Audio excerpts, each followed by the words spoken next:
Hello, everyone. Welcome back to E20 Zone TV, and I am joined by Charlie Walsh from Hammers Chat tonight to discuss West Ham 1, Spurs nil. And Charlie, how are you feeling after today's performance? Nice. It's good, isn't it? It's good. Like as we were saying just before, I was really calm going into it. I was quite confident. Felt like we had it.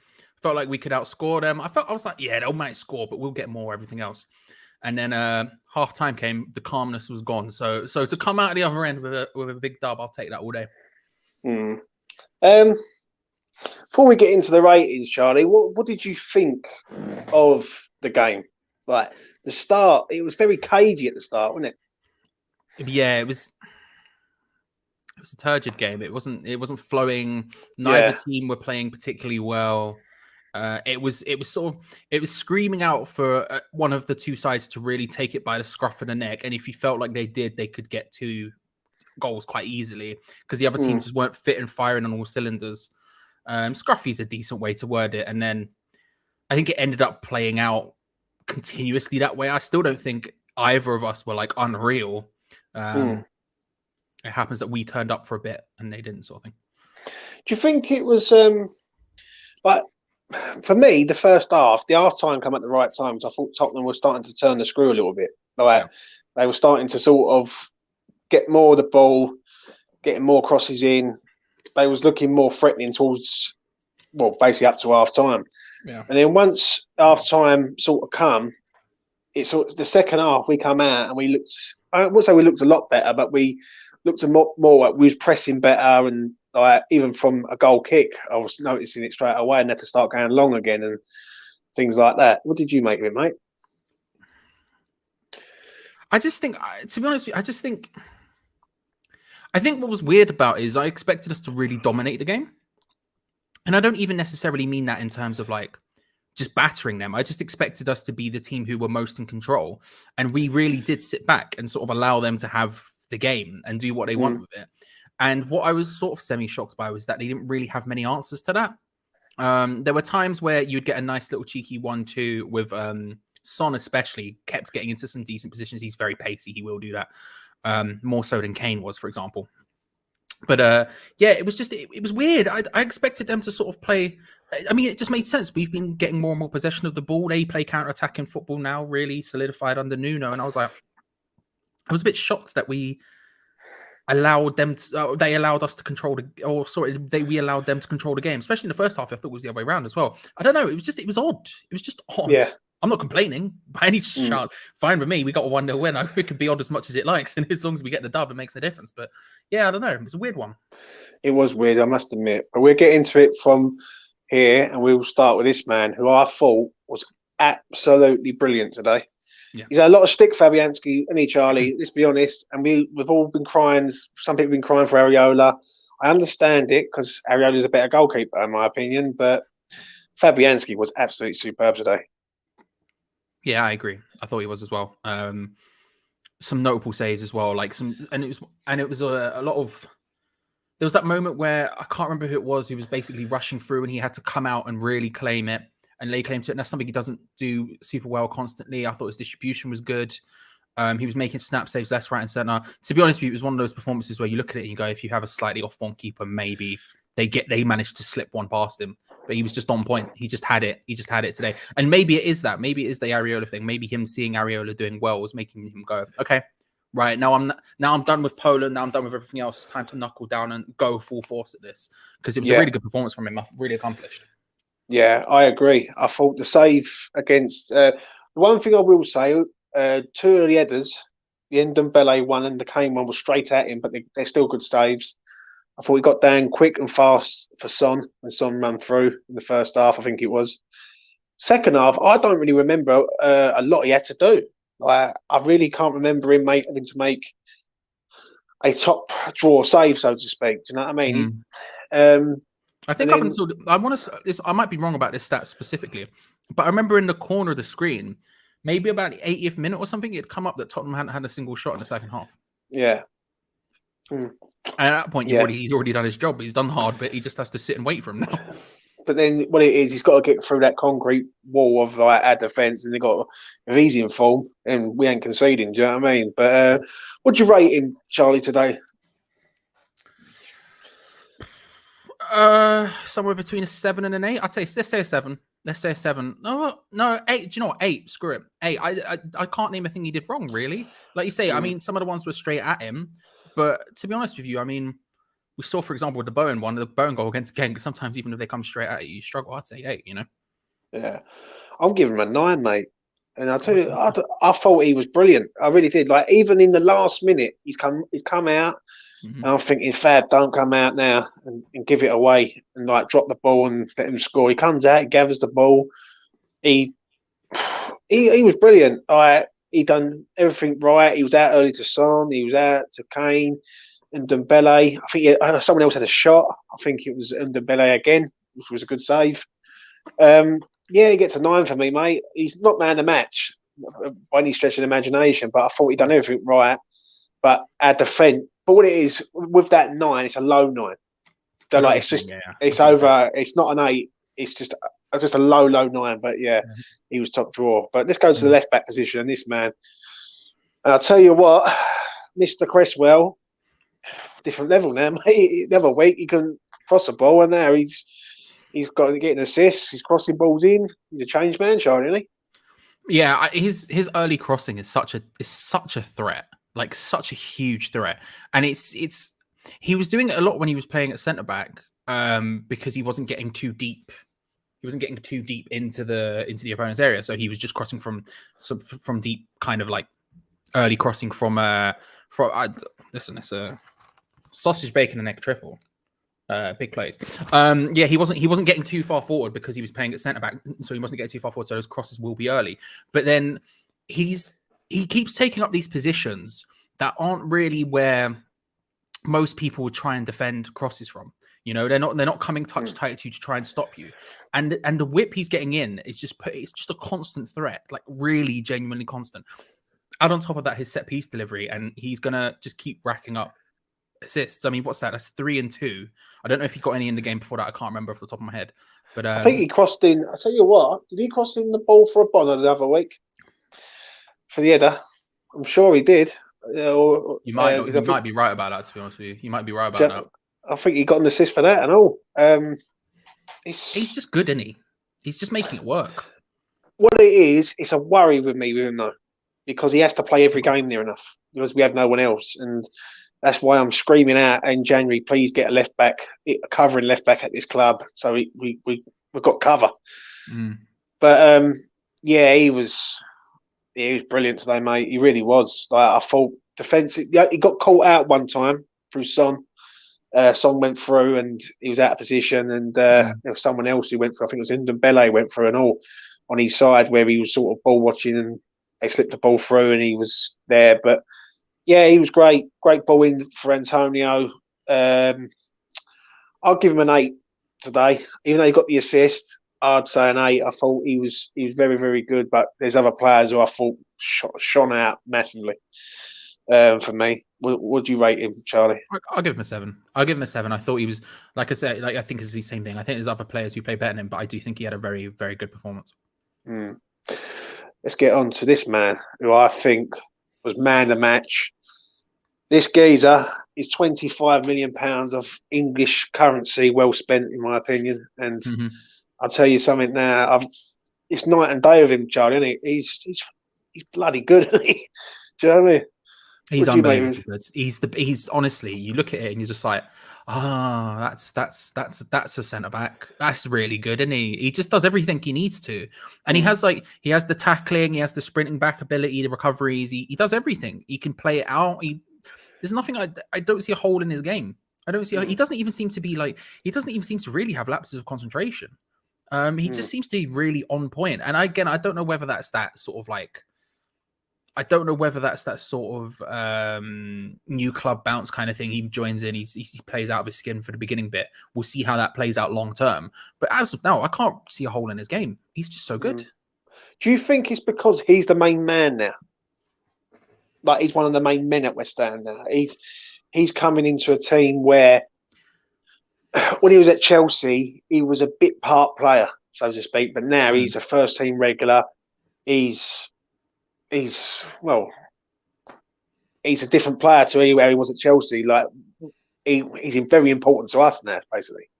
Potentially. I mean, I think it's that, and it's also just coming of age, right time now. Like when he's gone out on loan before, he's always played well, but it's like, okay, he has to go back to Chelsea. He's still very young, and it's not like he's not young now. He's still incredibly young for a centre back, but I think part of that is the responsibility of knowing, okay, this is your new home. You have to make it work. Because there's something easy about being at Chelsea to an extent. You know, there's lots of other centre backs about. You know, you're probably going to go out on loan and then just come straight back and then go out on loan and come straight back. I think there's something to be said about now he has a permanent home, sitting there and going, right, I have to make this my first team position. I can't do anything else now. There's no ifs, ands, or buts. If I'm not playing well right now, I'm not going to get in the side. And if I'm going out on loan from West Ham, I'm dropping down to a lower team than I am if I'm going out on loan from someone like Chelsea who's going to Everton or whatever, right?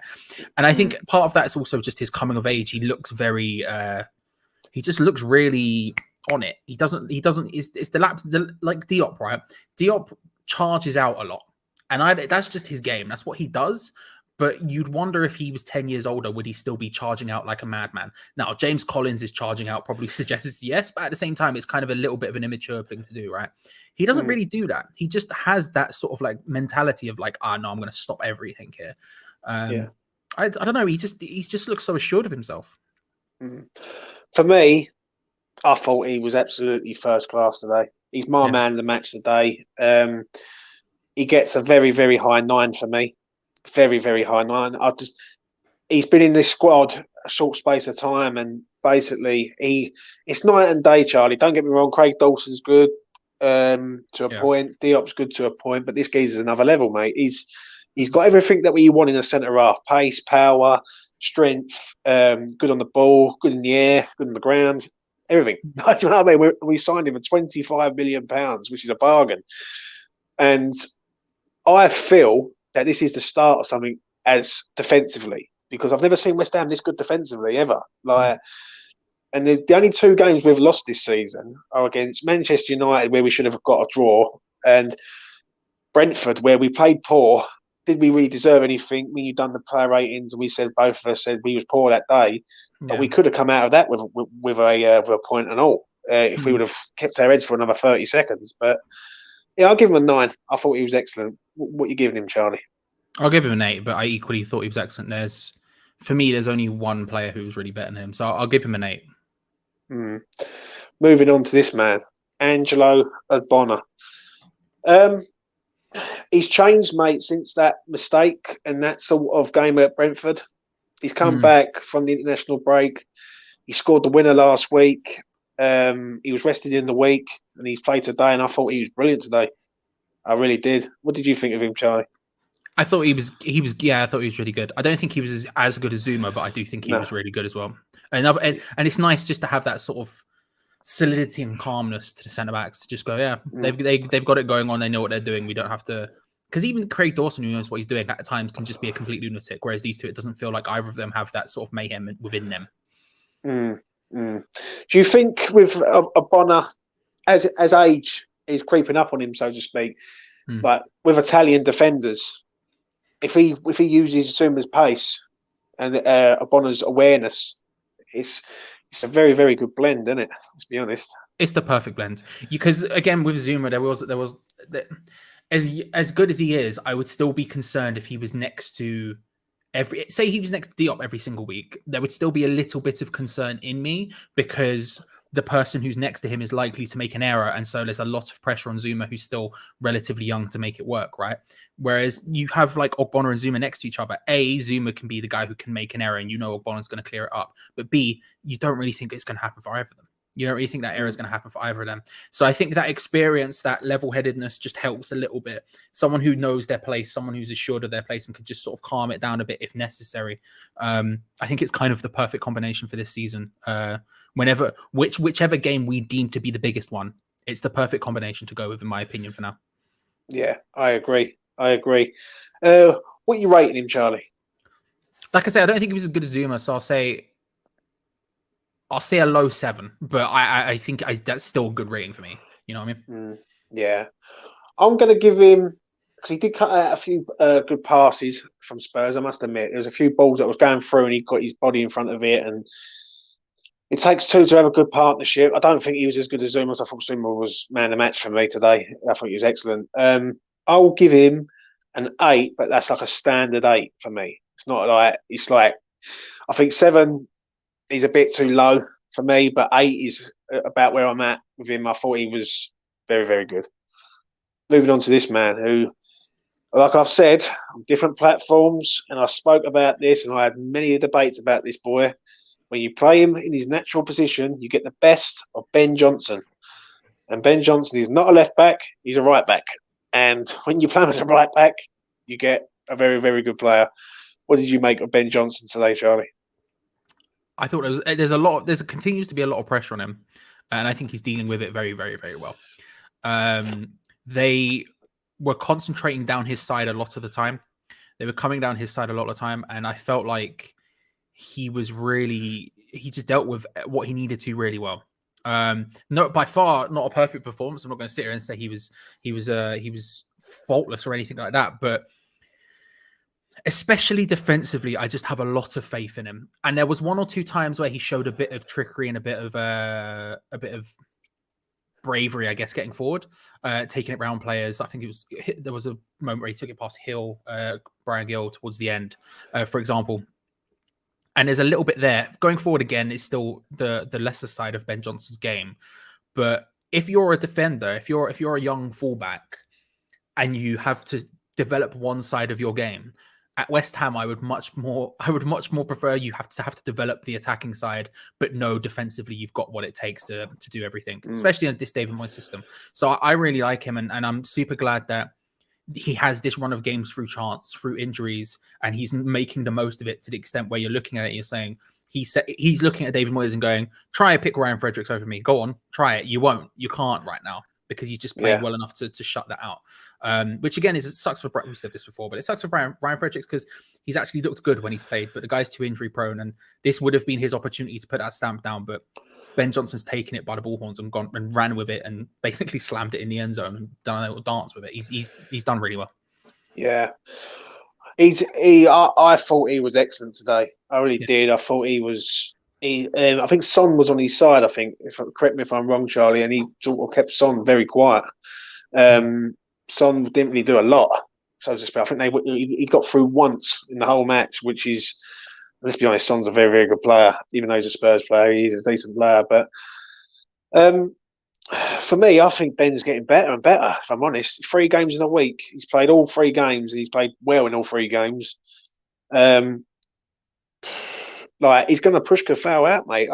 Like, before too long. Like, if he keeps playing the way he's playing, Kafau's going to find it hard to like. He's got competition there, Kafau. Whereas, let's be honest, Vladimir Kafau hasn't had a lot of competition for a hell of a long time. Do you know what I mean? So I don't know if he's at the stage of pushing him out yet. But like you say, it's that competition aspect of being like, Kufau's at a position now where he knows when he comes back, if he's not up to his usual level, all of a sudden we have someone who will step in and deputize him. You know what I mean? I suspect Kufau will come back to that level, but if he doesn't, then Ben Johnson's sitting there going, pick me. So if Ben Johnson's getting better, and we've got Vladimir Kufau, who we all know is really, really good anyway, and the future is very, very bright for West Ham United. Give me your rating, Charlie, for Ben Johnson, please, mate. Low 7 as well. Another really good performance. Another performance where I'm like, he's just doing what he needs to do really well. Nowhere close to being anywhere less than that. Potentially, you could say even higher if you wanted to, because like you say, he did keep Spurs relatively quiet. And like I said, they were coming down his side a lot, and he was dealing with it really well. I'm giving him an 8, a standard 8.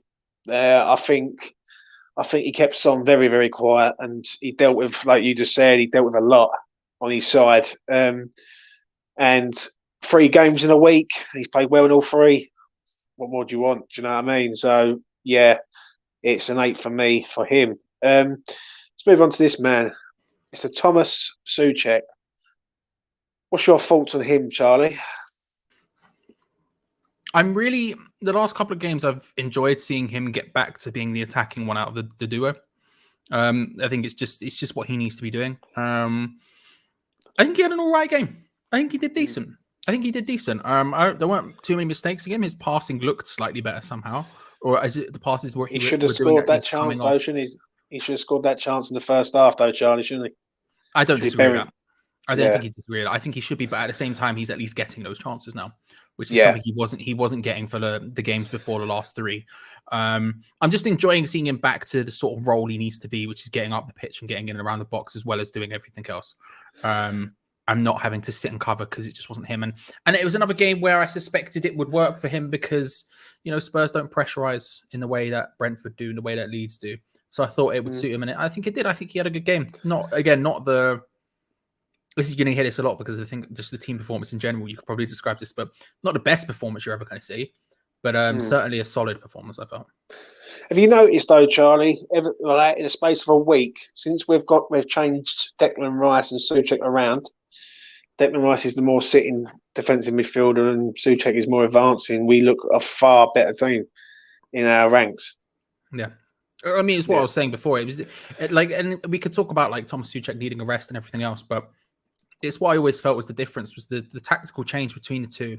I think Declan Rice is just too good at doing that, and Thomas Souček is too good at finding space in the area to not have them playing those roles. It just feels too backwards to do it the other way around.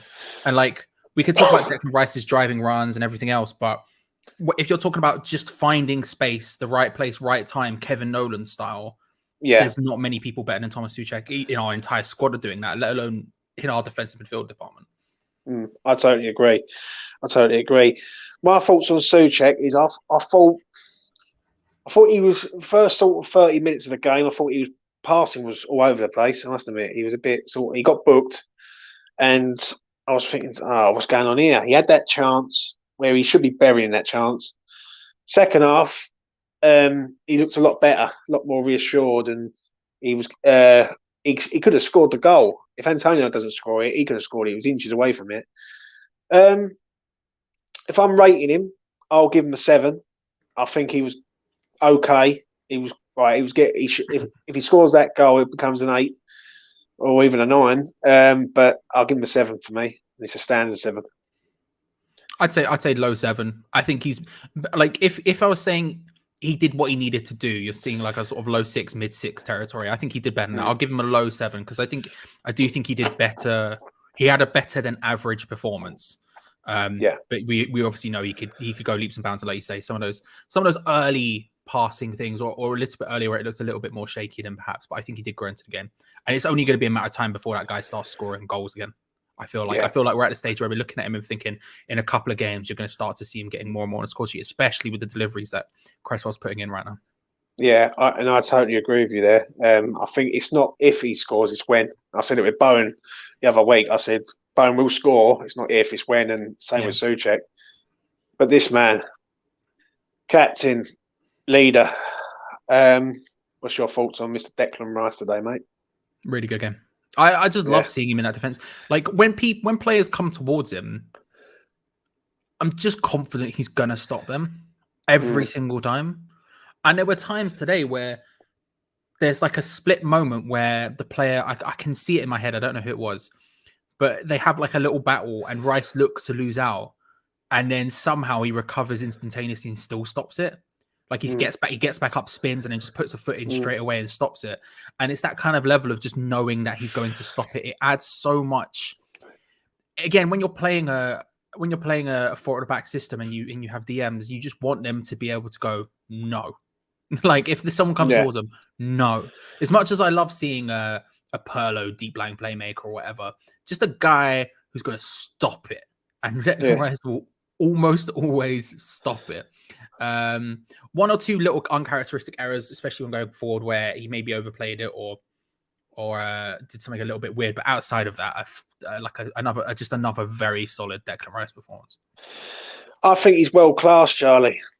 And I know, like me and you've had this debate, and you said, "Oh, I don't know yet," and all that. But I just think he's world class. I think he's a driving force of our team. He's our captain at the minute. He's everywhere. Do you know what I mean? He leads from the front, basically.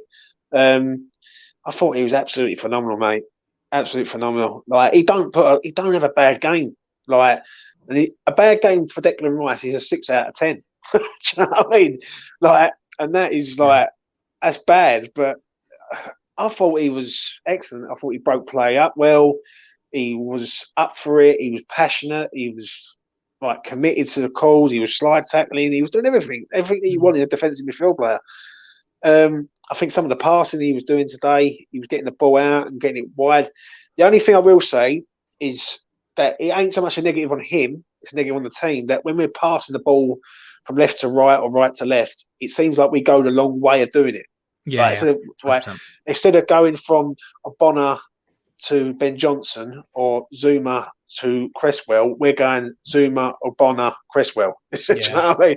And it was... That's nothing to do with Declan, obviously, but I think sometimes with Declan, he cuts them passes through.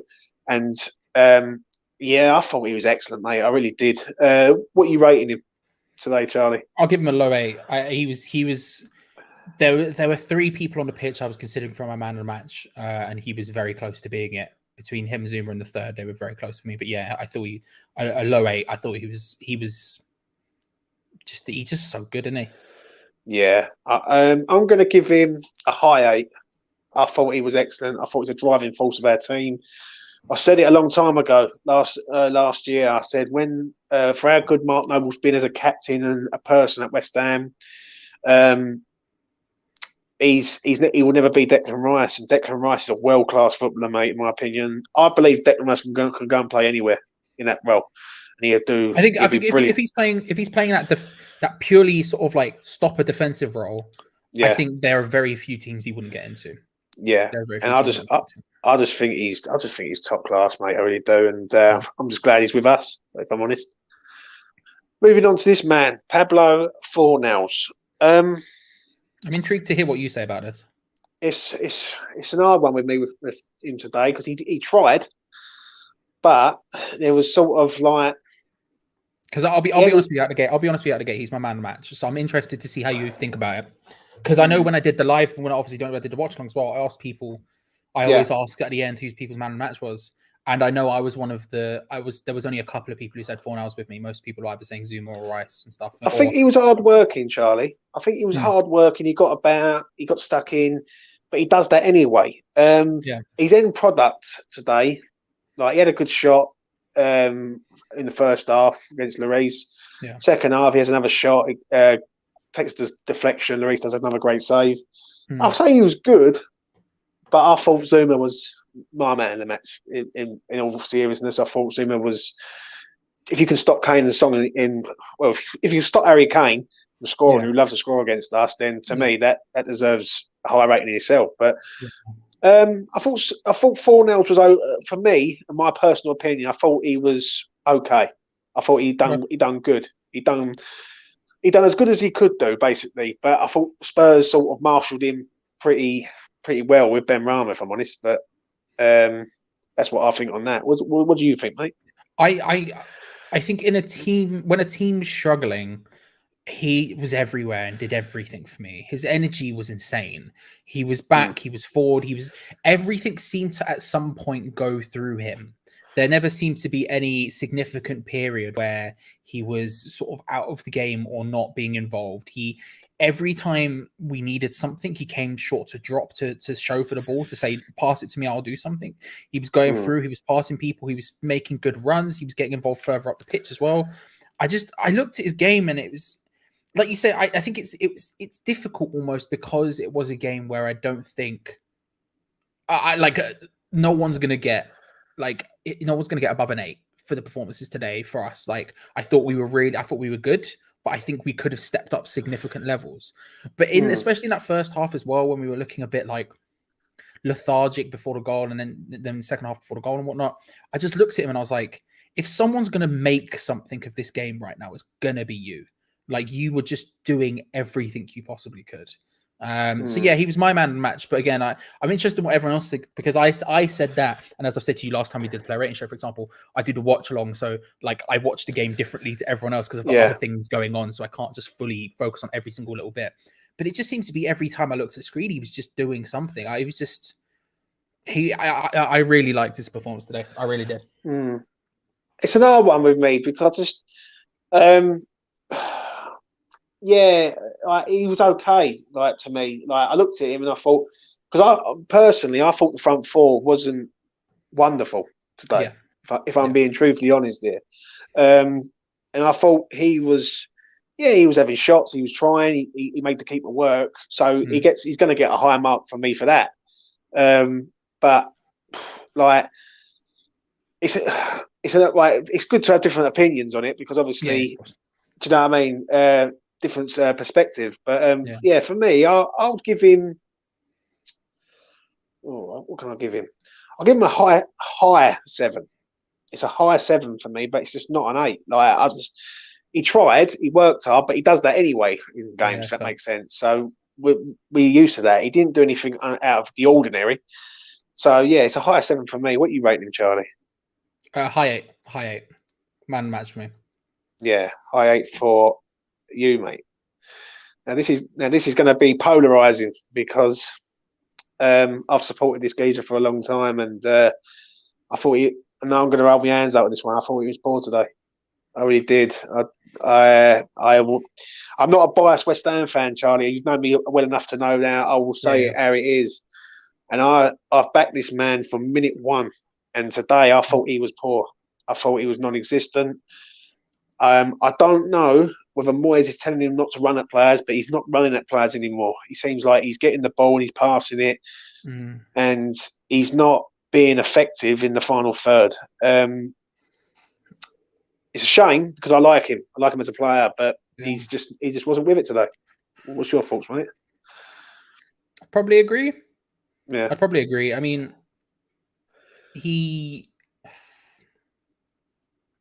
I think, like you say, I would say 3 of the front 4. Like I would obviously rate Fornals. Obviously, I've just given him a random match, so I thought he played well. But you're looking at the front 4, and I don't think they were particularly, like, as a unit. Let's say I don't think they were firing all cylinders. And although in the last game, I think he came in for some criticism in the last game. He started, and there was a lot of talk about, why is he shooting someone? He's doing this, doing that. And it's like the stuff people criticize him for, I don't necessarily mind.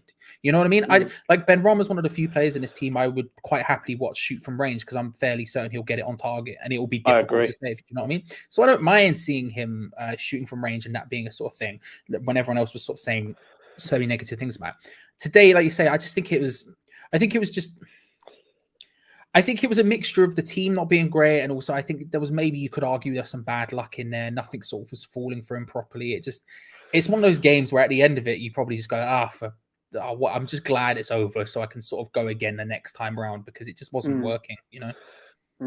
I think maybe also you got to give. I don't like to give Spurs any credit, but they didn't give him no space to work. Like he was getting like smothered as soon as he getting the ball. And I think people are picking up on Ben Rama. That's why he's not getting the performances are not matching the player because I think people are knowing, give this boy time, the space, he will turn players inside out. For me, I was gutted today because I was expecting more from him, but he just wasn't good for me. And I'll give him a rating, and it's going to break my heart to do this, but I've got to give him a 5, mate. And I'll be honest, Charlie, and you know how much support I've given this geezer.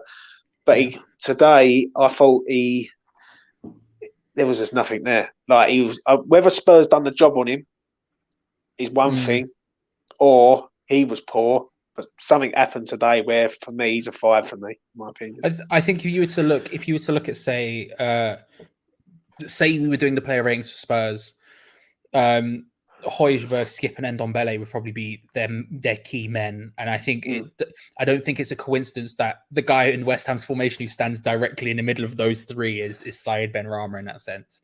It just didn't work for me. I'd say I don't want to give him a 5, so I'll say a low 6. But I think I might be being, but by my own words, I don't think it worked, and I don't think it was a great performance. So I should probably give him, say, a high 5. But maybe I just like seeing someone who's going to pick the ball up and dribble so much that I'm probably giving it a bit more of a pass than I would otherwise. Yeah, I agree. I agree. But then also, I just hope Moyes is not trying to mould him into a player he isn't. If that makes sense. 100%. Yeah, 100%. I want Ben Rama to turn and run at players. Like last season, for instance, when he got the ball and he ran at players, people got scared. And that's why teams were doubling up on him, which was giving space for Lingard, Antonio, Fornals, etc. So I just hope Moyes isn't trying to mould him into something he really isn't, so to speak. One thing I'll hope, just to go off that, one thing what gives me hope in that sense, because I 100% agree, is that we are still sticking to this 4-2-3-1. We seem very steadfast on this idea. And I think if Moyes was trying to mold him, we know what Moyes is like. He's super conservative. Look how long it took him to put Ben Rama in the first place. I think the reason why we're seeing Ben Rama start consistently is he's happy with sort of where Ben Rama's at as a player in terms of score position and everything else. And most of the season, he has been doing exactly what we both like to see him do, picking up the ball, running at players, taking it on, taking shots, all that sort of stuff. And I think he would have come out of the team relatively quickly if he wasn't. So hopefully it's not that, and it is just a patch where he's just not killing it every second of every game. You know, I totally agree, Charlie. I totally agree with you, mate. Moving on to this man, Mr. Jared Bowen. What did you make of him today, Charlie? I'd be interested to see your thoughts because I don't know. I'm a bit on the fence for this one, I must admit. He was fine. Do you know what frustrates me about Bowen? And I like Bowen a lot. And I think Bowen's been one of the players of the season so far, one of the hammers of the year so far. I really do. The amount of work rate, the amount of effort, everything he's had to do. He's playing different positions. He's having to cover in for Antonio while playing his own position in other games and doing everything he can. He's playing in all competitions. He's playing an insane amount of minutes. Like, I really do rate Bowen highly, but I get so frustrated when he doesn't pass. And he has the blinkers on so often. There are times where he's running and he just doesn't see the pass that's right in front of his eyes. That's so obvious because in his brain, he's already gone, I'm forcing this into a shot.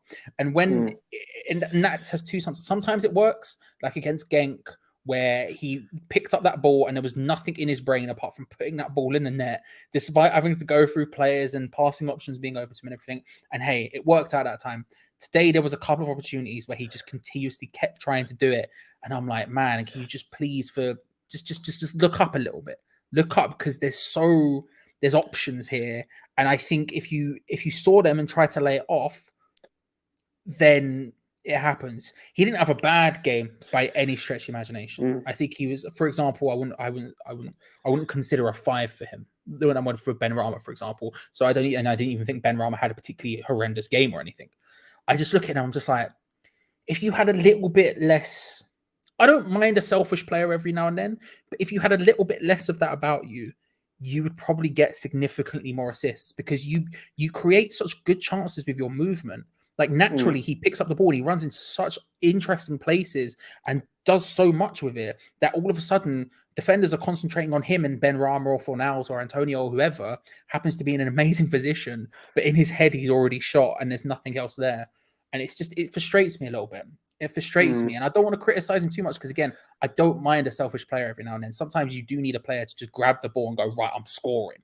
You know what I mean? Like Messi does it all the time, for example. He'll just pick up the ball and he's right, this is going in the net and I'm doing it now.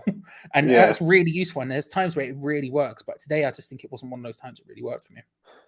I thought Bowen,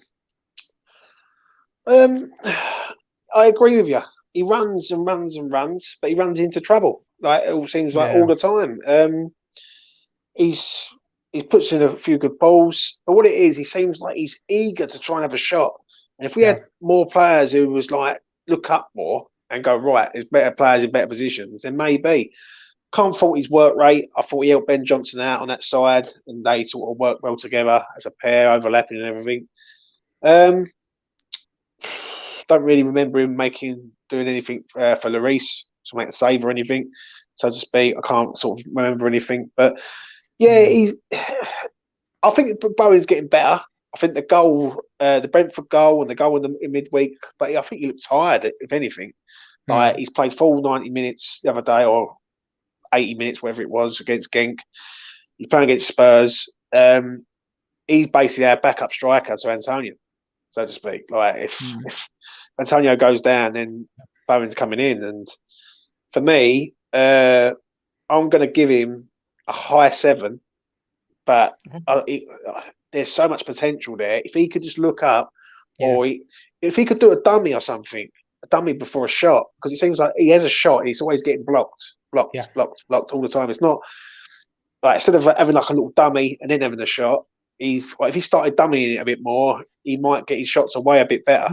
So it's a 7 Josh for me. goal yesterday against Everton, the one where he's in the 6-yard box, basically dummies it, sends the defender flying, and then just basically taps it past Pickford. Yeah, and like that little piece of like that little final touch of ingenuity, like he's done all the hard work, and then there's just one little bit where he goes, instead of just taking it, snapping at it, goes for it. He just goes. It seems like he gets a bit. I don't know about you, Charlie, but it seems like he gets a bit excited in front of goal. Like he does all the hard work, gets in front of goal, and he's like, oh, you know what I mean? Do you know what it reminds me of? Do you remember when Song came back the second time? When Song came back, the first time he was brilliant. The first time he was calm, he was composed, everything you'd ever want. And we're watching his passing, and we're like, Jesus Christ, this guy's a level above everyone else. He's so good. And the second time, he had that big injury, and he was playing, and it always felt like he was trying to force the issue. It always felt like he was almost trying to do the Hollywood pass, because he was like, look how I am this good. I need to live up to this almost. I need to do this.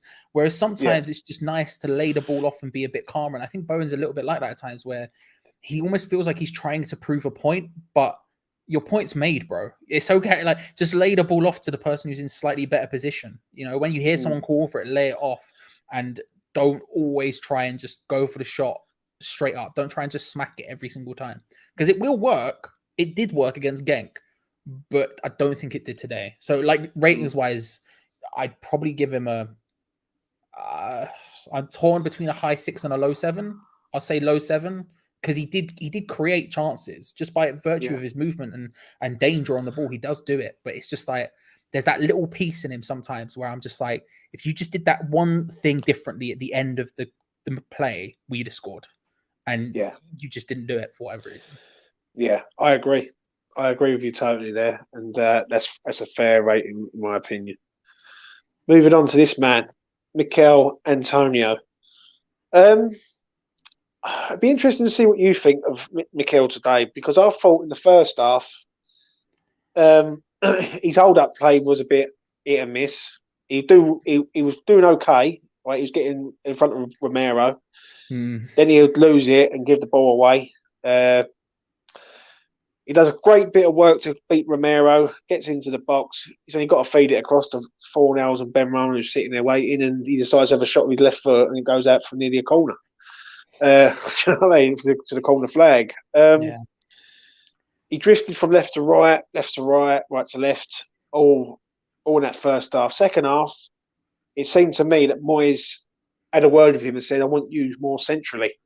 Like, instead of keep drifting and like chasing the ball. And then he was a bit better in the second half. What was your assessment of Mikhail Antonio, Charlie? A game of 2 sections, right? First section, before the goal, I thought he was actively bad. I was really frustrated with his performance, and it didn't look like him at all. He was walking around. He was moaning about everything. There was the time where he thought he had a foul, which, fair enough, when you think you have a foul, you naturally shout at the ref, and you're like, bro, that was a foul. But then he carried on shouting at the ref while the play, Tottenham literally passed behind his back, like next to him. And they were just playing around him while he's standing there moaning. And I'm like, come on, Mikhail, come on, get out of this a little bit. And then the second half, before his goal, he was lethargic. He wasn't running up. He was literally just walking about. There was a time where he went down and he just sat on the floor for a bit. That's it. I saw that. Yeah. I'm like, are you injured? Like, what's going on here? It felt like there was just something wrong. And then it was weird because he scored the goal, and he did well to score the goal. He got ahead of Kane and just got the touch to it that was necessary. And then from that point onwards, he seemed to wake up. He just seemed to start. Yeah, but what is it though, Charlie? What have we discussed, me and you, over many times? This man works on instinct. Yeah, very true. Yeah, again, it's like it's another thing, isn't it? Like that goal is an instinct goal. Yeah. And I've said this before. Me and you have both said the same thing, that he's not going to cut inside, beat 2 or 3 players and bury it in the bottom corner. But what he can do is get in front of players sharp and nick a goal, so to speak. But I agree with everything you just said there. I thought he was terrible, mate, in that first half. I really did. Drifting. What do you make of this, Charlie? I keep hearing this. He was drifting from left to right, going on the wings. At one stage, he was getting the ball and he was crossing it into. There's no one there. Yeah. I don't know if you've ever. So during the watch-alongs, I have who scored open as well. Yeah. Because I find it useful to try and explain tactical things I'm trying to say out loud, because it's easier to just show on a map and point at the things or whatever. So I bring it up on screen so people can see or whatever. But one of the things I end up doing quite a lot as well is just looking at heat maps. And I don't know if you've ever seen, and specifically from today or just in general, it happens fairly frequently, but today he was more active on the wings than he was up front. The central, if you look at his heat map, it's down the columns of the side and is very little in the middle. And it's because he keeps drifting out there to sort of pick up the ball. And I don't necessarily... Earlier on in the season, I didn't mind as much. Last season, it frustrated me because we had less people going forward. But now, since we changed formation, we've changed this 4-2-3-1. I don't mind as much, but that's just because usually that means we can get a Fornals, Ben Rama, or Bowen, or whoever it ends up being, usually Bowen, in the box. It's not too much of a deepness, right? Yet for some reason, the last couple of games where we haven't been as lightning passing, we haven't been as lightning in that front 4 area, it's really annoying to see him out there because no one else is going to get in that area just because we're not on that song. And when you're out there, again, like, I think if David Moyes did say that, and again, I noticed the difference in play, certainly as the game went on, he certainly stayed more central. That's what's necessary in games like today. When we aren't fit and firing on all cylinders in the front 4 department, when everyone isn't doing it, he really does need to stay central just to keep that option open and to give those other players space to play. Because otherwise we see what happens. He drifts out wide, Ben Rama, Bowen start running it, like Bowen starts running into dead ends because he's trying to make something happen. Ben Rama's not quite, he's got too many people around him, so he can't do stuff. And that's because Antonio's gone out wide where one person needs to cover you, as opposed to staying centrally where 2 might have to cover you or 3, and you're looking at the DMs there thinking about it. It's a totally different ballgame, right? Yeah, I totally agree. I totally agree with you 100% on that. As a rating for him, this is going to be a difficult one because he scores the winning goal. Scored the winner. He scores the winner, but his overall performance was a bit. I don't know. What word would you describe his performance today? Because it weren't top notch and it weren't really, really bad. It was mediocre at best for me, if I'm honest. I'd give him a low 6 because it's passing, but that's mainly because he scored. And like, if he didn't get that goal and if the performance didn't change after that, it would be in the 5 territory, maybe lower. Right? Is it a worry though, Charlie? Sorry to cut in, but is it a worry that if he does not perform, we have got no one to replace this man? Oh, massively. Yeah. I said this out loud on the watch along, and I think some people in the live chat were saying it as well. If it today really showed that we need a backup. Because whether it's because he's not performing very well, he's just out of form, or whether it's because he's injured and he's just having to play because we have no one else, whichever way round that question is, the answer is we need a backup striker to step into that when he's not there. And as much as I like Jared Bowen a lot, I think he's done well. I think he has, and when he does play in that role, he does everything he can to try and make it work. But he's not a striker, and it's not happening. We need someone in that role, and it's so abundantly clear. It's so abundantly clear. I totally agree. What is your rating for Mikhail Antonio? I'll give him a low 6. But if he didn't score, and if he didn't, and again after he scored, he seemed to wake up. But if that didn't happen, it would be. I think he might have even been subbed. I think he could have even been subbed if he the way he was playing. I'm going to give him a 7. So I'm literally with you on that one. You've gone for a low 6. I think the goal just gets it at 7. It's a worry for me, and the sooner we get a backup striker at this club, the better. Not wingers into strikers. We need a striker who can come on and someone who basically similar to how Obonna, you can just rely on him. You know what he's going to do. You know he's going to do the job. We need someone like that who, it might not be the most. We might not be like a world class striker. We're not spending 40 million on him, but someone who we know suits Moyes' system, and when Antonio isn't fit and firing or whatever, can come in and do an acceptable, good enough job to make it so the rest of the team doesn't have to step out of that. You know? Yeah, I know. I totally agree, and that's why I just feel a striker is massively needed at this club. I really do mean that. There's no point really rating the subs because Lanzini was on for a few minutes and Dawson come on to see the game out. So I'm going to ask you to rate the ref, Charlie. What's your thoughts on the referee today? I will say this just before I do. I see Lawrence asking me for my sister's glasses. Lawrence, they're not my sister's glasses, but I'll lob them on for you. There you go, buddy. There we go. Just get James. I don't know if you're scared of me now. I'm gonna hack some mainframes. Is what I'm gonna do. I feel like I'm in the Matrix. That's it. That sort of level time. So I'll keep them on for the ref. I don't think.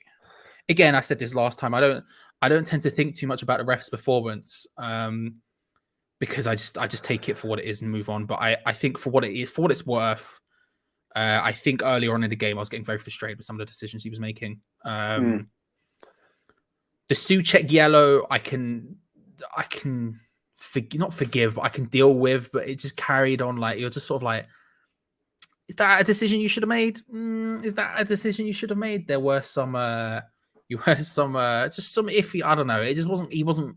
I have no idea who it was, but they weren't great, is what I'll say. I think they're not going to look upon that as their best performance ever. Yeah, it was. I think it was Paul Tierney. I think it was today. I'll give him a 5. I thought he was okay. It's middle of the road for me. And I thought he did pull the game back sometimes, but he also let the game flow sometimes. Like he booked Romero after that incident with Fornells, which was rightfully so. He didn't let that get out of hand. He sort of stamped everyone's card, and like he wasn't a talking point today. I think the game wasn't. The game was not good for was good for the ref because it wasn't fast paced tempo. Everyone flying into everything. It was pretty a damn squid, if I'm honest. Do you know what I mean? And it was just like. I think he dealt with the Romero situation well. The Romero Fornells incident, I felt he dealt with that well, to be fair. Yeah, he sort of handled that pretty decently. Do you know what I mean? And he didn't let that escalate. And I would say a 5 myself. What's your thought on the ref, mate? Before we go, I'll give it a high 5 for what it's worth. Yeah, high 5. I think Let's go. Just a king out of it. I think he dealt with that situation relatively well, to be fair, because that was a powder keg that could have gone very wrong very quickly. I've just got a thing. James, it's a good show, but you need to post the chat comments more. They will move your channel. I do, mate, but I'm doing 3 things at once, and us men don't do 3 things at once, I must admit. But I will put the comments up as of when. And finally, this man, Mr. David Moyes. I think he's performing miracles, Charlie. And I know you're said about Moyes before that you're a bit, you just don't know which way to be, but he's doing wonderful, mate, isn't he? Let's be honest. 3 wins in a week. Yeah, he's doing fine.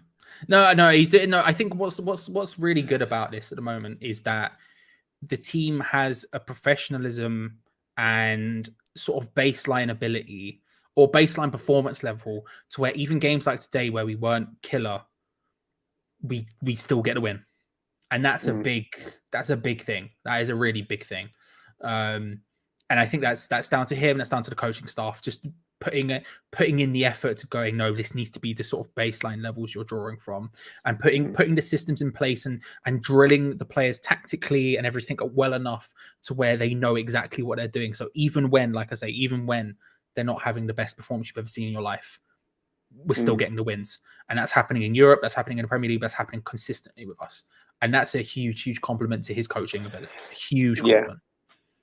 I read a comment, Charlie, earlier on YouTube. I was flicking through YouTube, and as you do, you start just go through and you see different comments. And someone put a brilliant comment up about David Moyes. They turned around and said, when did Alex Ferguson see the future in Moyes? That Moyes can build a team slowly into something special. Yeah. And then someone else put a same comment and said, "But has David Moyes is David Moyes in the perfect team in West Ham where he can do that without any pressure? Like he's in a club at the minute where, let's be honest, there's no expectation on us, is there? Really? Like we're not expecting to win trophies. All we ask for is a good team on the pitch to give it 100% and win games of football. That's all we ask, really, as fans. Yeah. We would like to get into Champions League or Europa League like we are now, but in the grand scheme of things, all we ask for is not to be fighting relegation and being proud of our team. Yeah. And his comment sort of dawned on me a little bit. And I thought about his comment. I thought, you know what, you're bang on the money there. Like David Moyes is in like the perfect club for the perfect time in his career, basically. Because I think he's had the bad times with Sociedad, Sunderland, etc. I think he's learnt a lot from them bad times. And now he's at West Ham. He's doing things in his own way, but slowly. Like we're building a team slowly from back to front. Would you agree? Yeah, 100%. And I think also he's at a club where even if there is pressure, it's not on him, it's on the owners. And that's I think giving him a lot of freedom, because I think there were times certainly last season where he was doing certain things, and if the owners weren't so hated, there might be a lot of pressure on him. And there might be a lot of struggle for him. For example, the striker situation, not bringing in a second striker. Now, the owners have very clearly put it out through their people that David Moyes had 25 million. He was told he had 25 million. He chose not to spend it. I think most people hate the owners enough to be like, you're at fault here, not David Moyes. And I think there's certain things like that where he potentially gets away with it. Not gets away with it, but it wouldn't come down on him like a ton of bricks like it would have at a different club. And I think it's the right place at the right time with the right guy with the right team. And it just sort of all has come into place in a really useful way. Even if you're looking at, say, the pandemic hitting and stuff like that, where there's no fans in the ground, so he has time to sort of implement his style under no pressure. There's just a lot of things that have gone perfectly right for him. And what we've seen out of the back of it is a team that looks like they are 100% drilled. They look like they've been playing for David Moyes for years, you know? And a lot of them haven't. A lot of them haven't at all. Some of them played for him his first spell. Don't get me wrong. Cresswell was there, Obonna was there, whatever. They were there for the first spell. But a lot of these people have only just played for him this time. A lot of them he's only just signed. So it's good to see. It's good. Now we see the benefits of it. And it's other stuff like last season where he was so steadfast on certain 11s he would pick. And it was really frustrating to watch because we probably could have got a better result here, there, or whatever if we changed up a specific player or we changed tactics slightly or whatever, or he'd made substitutions quicker. But again, we're at the sense now where we can go, actually, you can see those 11 players who played every single game for him and played all of, if anything, too much. They know exactly what they're doing at all times. And I think that's having a really positive effect on the season. Yeah, I agree.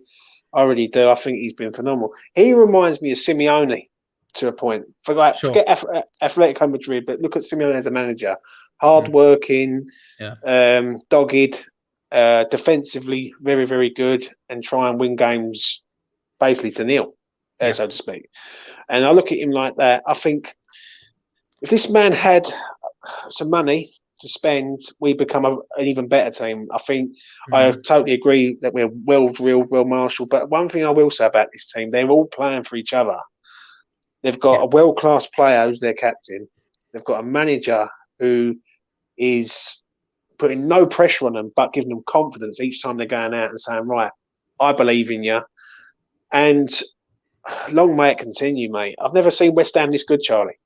In my 40 years that I've followed West Ham in my life, I've never seen West Ham this consistent. I've seen us play good in games, but I've seen us play like Man United and beat them at home. But then I've also seen us play the following week against the bottom of the table team and get slapped 3 or 4-0. Do you know what I mean? It's just like and the thing is, I use this as an example. Every week when I see West Ham, I go, "Oh, we're playing Everton away, for instance. We don't win at Goodison Park. We go there and win. Play okay, but we get the job done." The words are we get the job done there, whereas before we didn't. we used to Yeah. fold under pressure. So I think he's been brilliant, mate. I think he does make little errors from time to time, but who don't? But we're getting a good manager who's sort of flourishing now. Do you know what I mean? He's not under any pressure, so to speak. So I think I would say this. I've enjoyed other West Ham teams more, but like you say, I don't think any are as good as we are or as consistent as we are right now. And that's a huge, huge compliment to him. Yeah. Lawrence says, James, we are fucking massive. And I do agree. So what's your rating for Moyes, mate, for today's game? 7. I think the setup was right. I think tactically we maybe sat back a little more than I wanted us to. We didn't press like I thought we should have and potentially could have. I felt like the subs maybe could have happened earlier.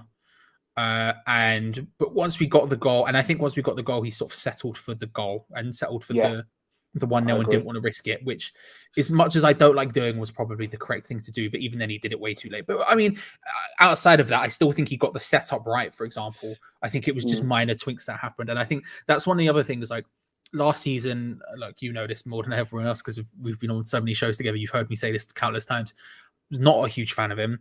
And I felt like a lot of the time when we were having bad performances, I could pinpoint stuff he had done to where I'm like, bruv, you could change this. Why aren't you doing this? Whereas now, the last couple of games where we haven't had amazing performances, I'm not looking at him as the problem here. I just think it's a case the players aren't fully firing on every cylinder. But I'm looking at him and thinking, actually, you did the right thing. My biggest criticism today would be subs too late. But apart from that, I mean, 7. I think a solid 7 today. Yeah. I'm going to give him an 8. I think he's just won the derby. He's picked the team. The team's done well. He's gone with Ben Johnson again. What did he do today? I think the subs I agree with you on. I really do. I think Ben Rama should have been hooked today. I think Vlasic should have been on the pitch. I don't understand this with Vlasic, why he's not getting on the pitch. And that's a bit of an issue with me. We've just paid £33.5 million out. And people are saying you've got to give him time. If I want to give him time, I'll buy him a watch. But like at the end of the day, for some reason, Moyes has got no trust in putting Vlasic on the pitch today, for some reason, when Ben Rama should have been hooked.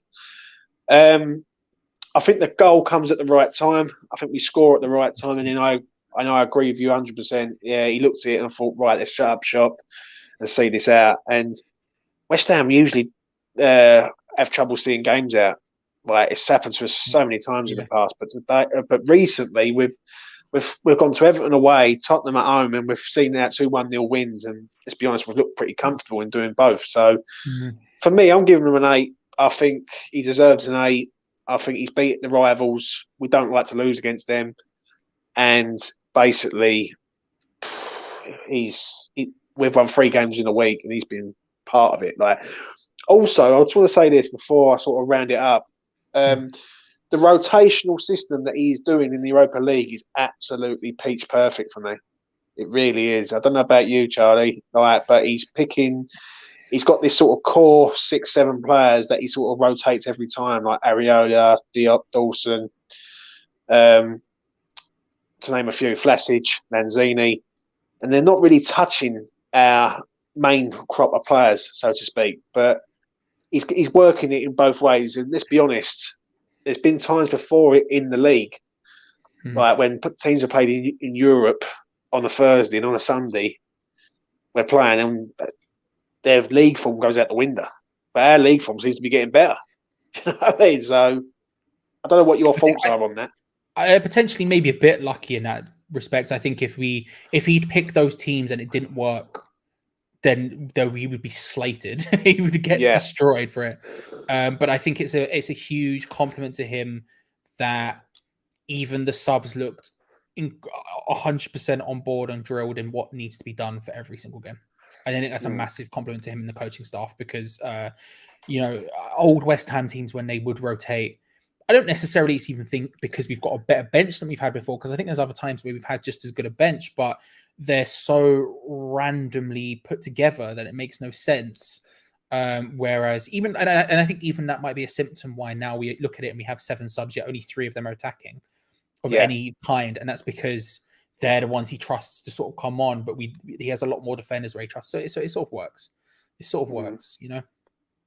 I agree. I agree with you totally. Well, that has been the player ratings on here with me and Charlie. My final fault, great win. Wasn't vintage, but we got the job done, and it seems like we're getting the job done. And I'm going to leave the final fault with Charlie. What's your final fault, Charlie, before we wrap it up, mate? I said on Two Spanners, One Hammer last week, the Hammers Chat Patreon exclusive podcast, that the question was raised, would you rather take 3 points against Genk or 3 points against Tottenham? And I said, if we get the 3 points against Genk, I'll happily take a draw against Tottenham.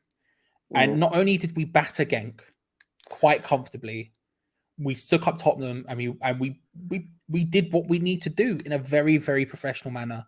And that's becoming consistent with West Ham.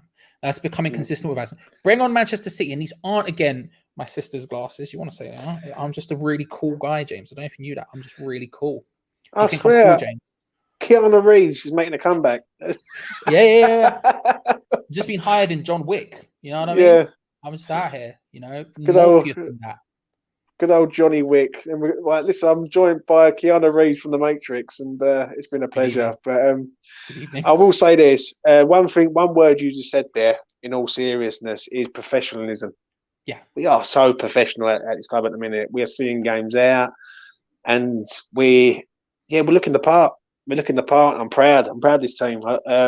They're making me proud to support West Ham. I've seen West Ham get hammered, and Charlie, you'll probably agree with me on this. Like, you've seen games where we've been battered at Oxford, Wigan, Wimbledon, and I just don't see West Ham that happening to West Ham now. I see a West Ham team that looks like an established top 6 team. Like, and there's progression in teams. And you look at Leicester. Leicester went from there to there, and then now Leicester are at that level.